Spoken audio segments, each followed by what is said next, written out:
Na sala de aula é que se muda uma nação. Na sala de aula não há idade nem cor. Por isso aceite e respeite o meu professor. Olá, boa tarde! Está no ar a TV Sintese. E vamos começar o nosso programa de hoje com o quadro SUP, Serviço de Utilidade Pública da TV Sintese.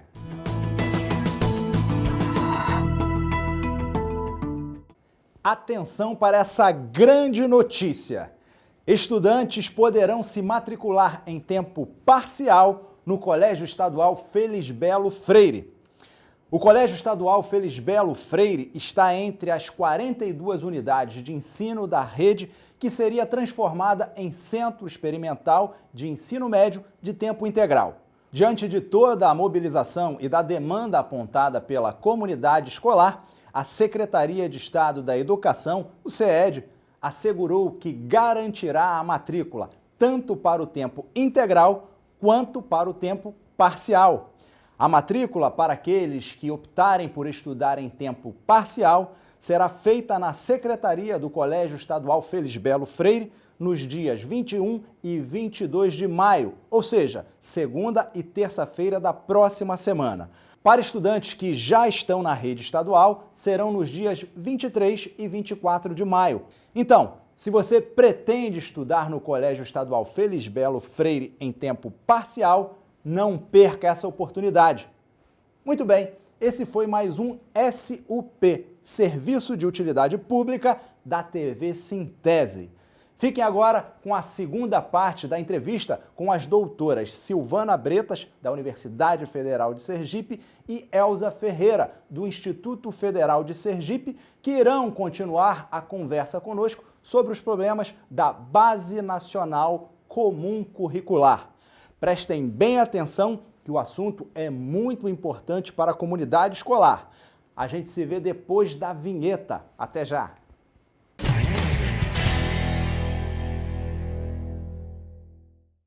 Bom, como prometido, agora nós vamos continuar a conversa com Silvana Bretas, professora do Departamento de Educação e do Programa de Pós-Graduação em Educação da Universidade Federal de Sergipe, e Elza Ferreira, professora do Mestrado Profissional em Educação Profissional e Tecnológica do Instituto Federal de Sergipe, que irão tratar da Base Nacional Comum Curricular.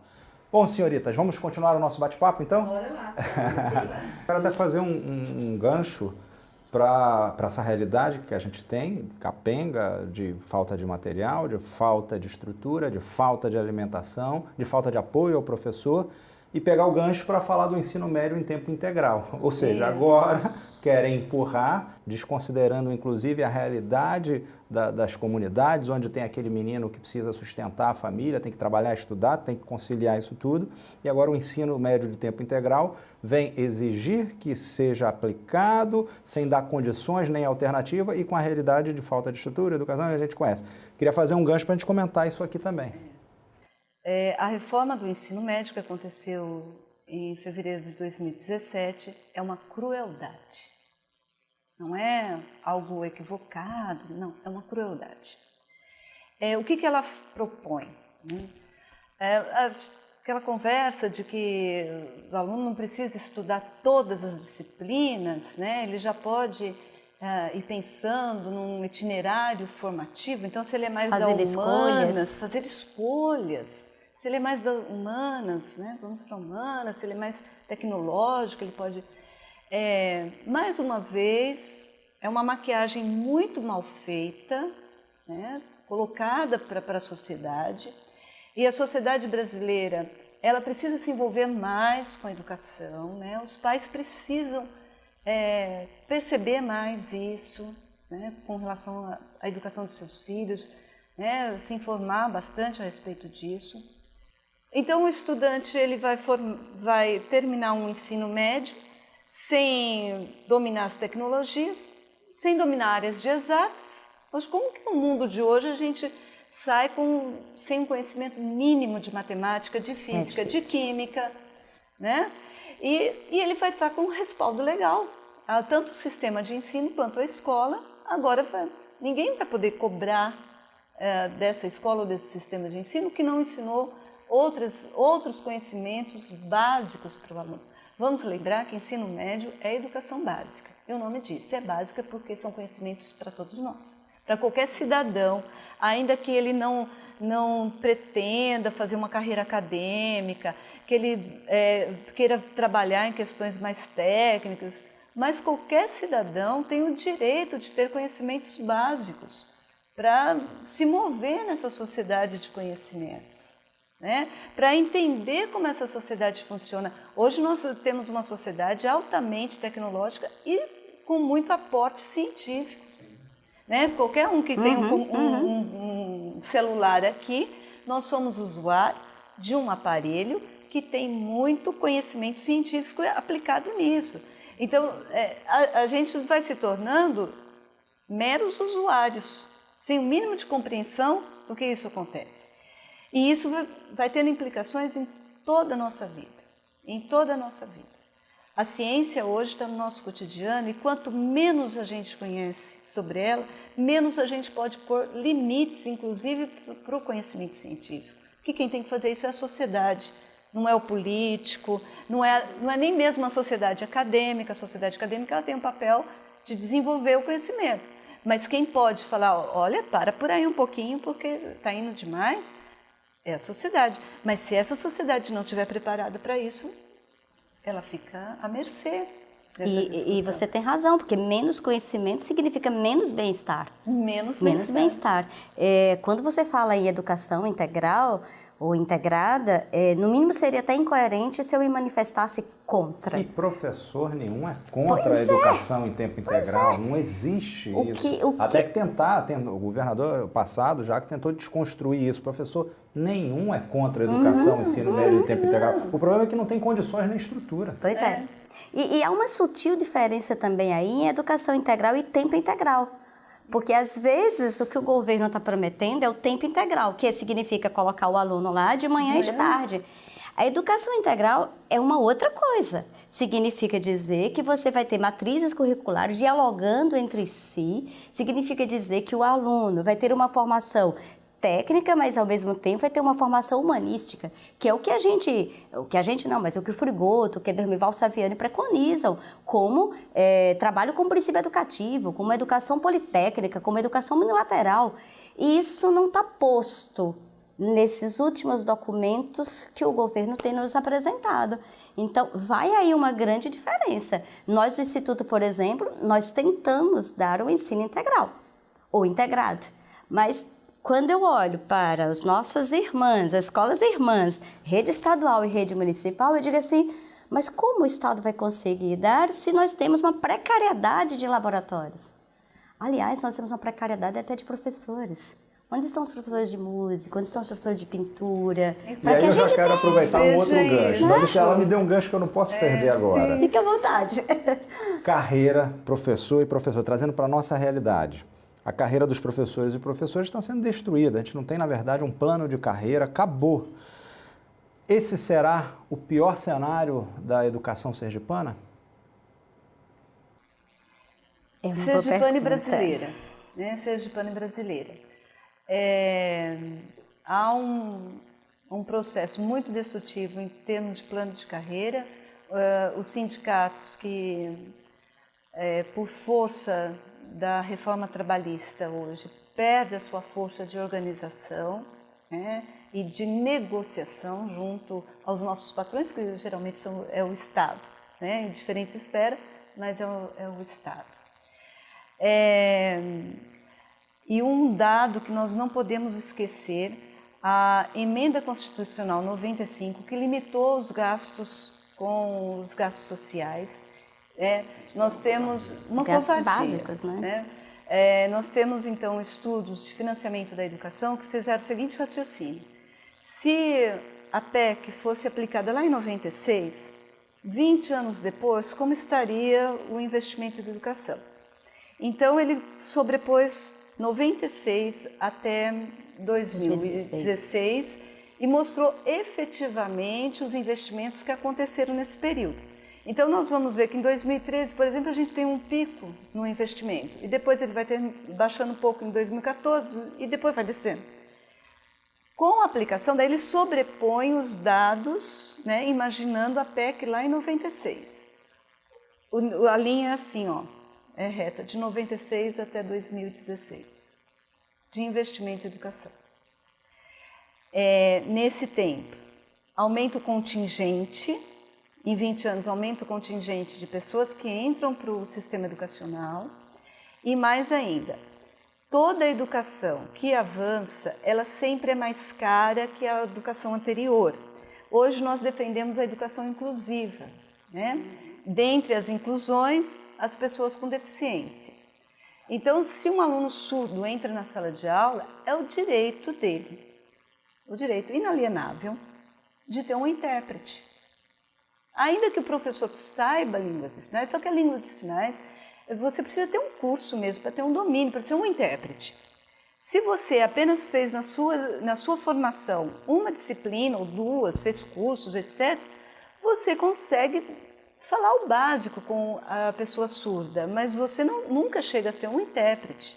Não, basta até para o telespectador entender, a gente fazer uma autorreflexão. Você pode ter um inglês básico, mas é suficiente para você traduzir, ser um tradutor? Exatamente. Eu arranho no inglês, mas traduzir?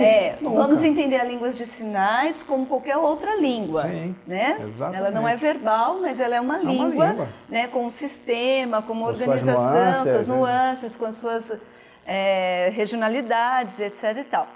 Então, veja, a cada surdo que entra numa escola, ele precisa ter um intérprete. Então, por isso que eu estou dizendo, é sempre uma educação mais cara, sempre a educação mais contemporânea, quanto ela mais avança, ela sempre precisa de mais investimentos.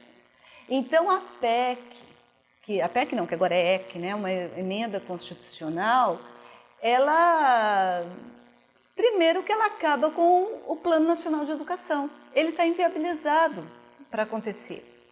E por que será que esse governo, que aprovou esses gastos, o teto dos gastos públicos, exige, faz todo esforço para retirar do Plano Nacional a Base Nacional Comum Curricular e aplicar a Base Comum Curricular?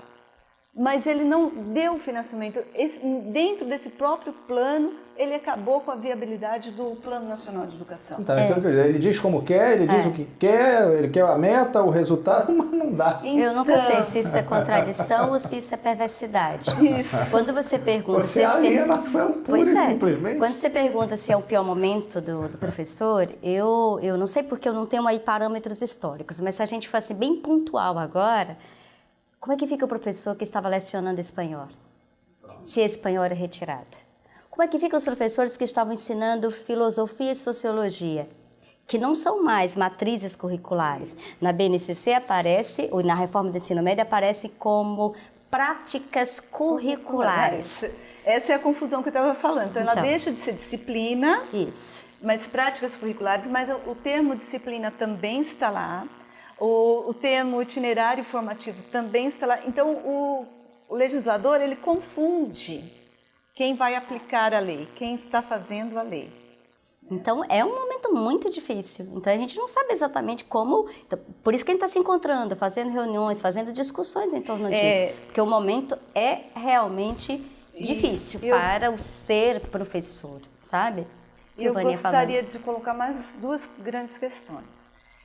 A possibilidade hoje de contratar professor por terceirização, né? Hoje os nossos colegas, que esse não era o caminho, mesmo na Universidade Federal de Sergipe, a terceirização ainda era na categoria dos funcionários, o que já era bastante grave, né?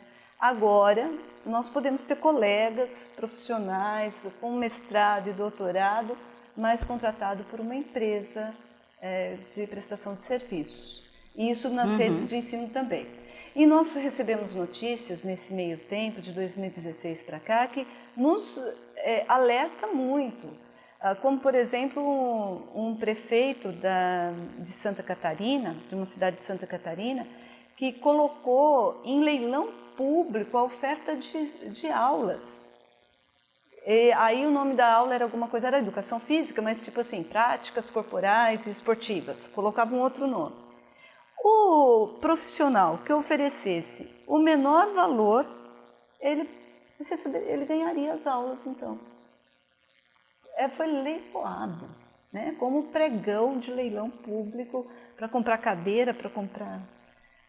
Veja, aliás, outras coisas também. Outro momento também que eu acho que... Mas Silvânia, para não perder esse viés aí do mercado, porque quando eu falo leilão, lembra mercado. E a palavra mercado aparece com muita força nos últimos documentos. É como se o tempo todo estivéssemos pensando em fazer testes e mais testes. Então, parece que essa história das provas, seja a Prova Brasil, seja o PISA, que são provas referentes à educação básica, estão avaliando o tempo todo como se fosse medindo o que pode e o que não pode servir ao mercado. Então, é como se os nossos políticos, nossos gestores, estivessem apenas preocupados em gerar uma máquina para funcionar nesse sistema mercadológico. E a gente sabe que não é assim que funcionam as coisas. Porque se a gente for viver à mercê de um mercado, o mercado muda muito. E onde fica o cidadão? Onde fica o ser? Onde fica o sujeito nessa história toda?